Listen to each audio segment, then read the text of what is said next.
Anyone who has tried to lose a significant amount of weight knows the exact feeling of hitting the wall. You start strong, the scale drops, and then suddenly, nothing. You feel perpetually cold, constantly tired, and entirely stuck. This plateau is a biological survival mechanism. When your caloric intake drops abruptly, your body interprets the deficit as starvation. In response, it immediately downshifts your baseline metabolic rate to conserve whatever energy it has left. This is the critical limitation of standard weight loss interventions, including the first generation of incretin therapies.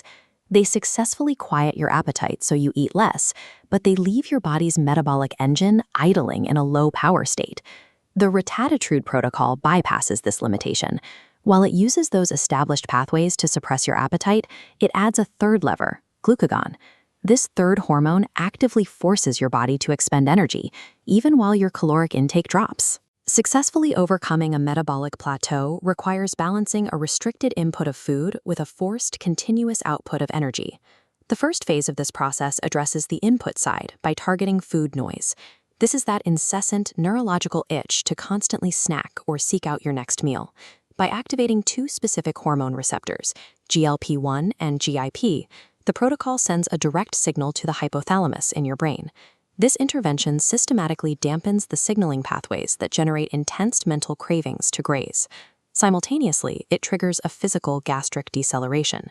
The food you do eat remains in your stomach for a much longer period, providing a steady, prolonged sensation of physical fullness. Because those cravings disappear, especially for high glycemic carbohydrates, your daily sugar intake drops. Predictably, your baseline fasting insulin levels drop right alongside it. This drop in insulin triggers a biological quirk with that second hormone, GIP.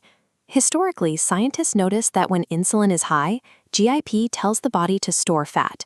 But because this protocol keeps insulin so low, GIP reverses its usual behavior. It redistributes fat into healthy storage areas rather than visceral belly fat. Silencing the food noise and lowering systemic insulin creates the biological baseline necessary to access and utilize deep fat stores. Once insulin levels flatline, phase 2 begins. This is where the newly introduced glucagon pathway goes to work, targeting the liver. A metabolically unhealthy liver acts like a severely clogged car filter, constantly converting excess carbohydrates into new fat cells. Glucagon strictly halts this conversion process, shutting off the pipeline of new fat. This chart shows the clinical outcome. Cut off from new supplies, the liver aggressively burns existing fat stores, resulting in a hepatic fat reduction of over 80%. Impressively, nearly 90% of users see their liver fat return to a completely normal baseline. With the liver cleared out, phase 3 ramps up. Glucagon stimulation actively upregulates a secondary hormone called FGF21, which improves how efficiently your cells process lipids and respond to insulin. This triggers a mechanism known as feudal cycling. Your liver cells are commanded to expend massive amounts of energy running opposing metabolic pathways simultaneously, all without performing any actual physical work. It is the biological equivalent of shifting a car into neutral and slamming your foot on the gas pedal. The engine revs fiercely, burning through fuel, but the vehicle doesn't move an inch. All of that biochemical revving burns off thousands of excess calories, simply venting them outward as pure body heat. The liver transforms from a stagnant fat storage unit into a highly active thermal furnace. By clearing out that stored fat and burning off the excess, the protocol addresses the root cause of systemic insulin resistance. This aggressive metabolic output has led to a primary clinical fear, the assumption that because glucagon breaks down tissue for energy, it will cause rapid skeletal muscle wasting. But human skeletal muscle tissue completely lacks glucagon receptors. Your muscles are entirely deaf to the hormone signal, making direct hormonal muscle breakdown biologically impossible. There is one physiological trade-off to watch. Cardiac tissue does contain these receptors. As your metabolic engine runs hot, you may experience a mildly elevated resting heart rate of about 5 to 10 beats per minute.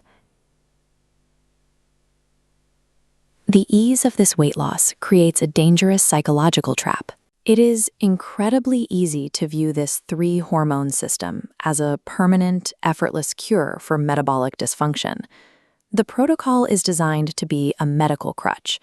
Just as a physical crutch temporarily holds your weight so a broken bone can heal, this therapy temporarily carries the biological weight of insulin resistance. While the medication suppresses your cravings and burns off the fat, you have a narrow window to systematically re-engineer your habits. That means prioritizing protein-dense whole food nutrition and heavy strength training while your body is compliant.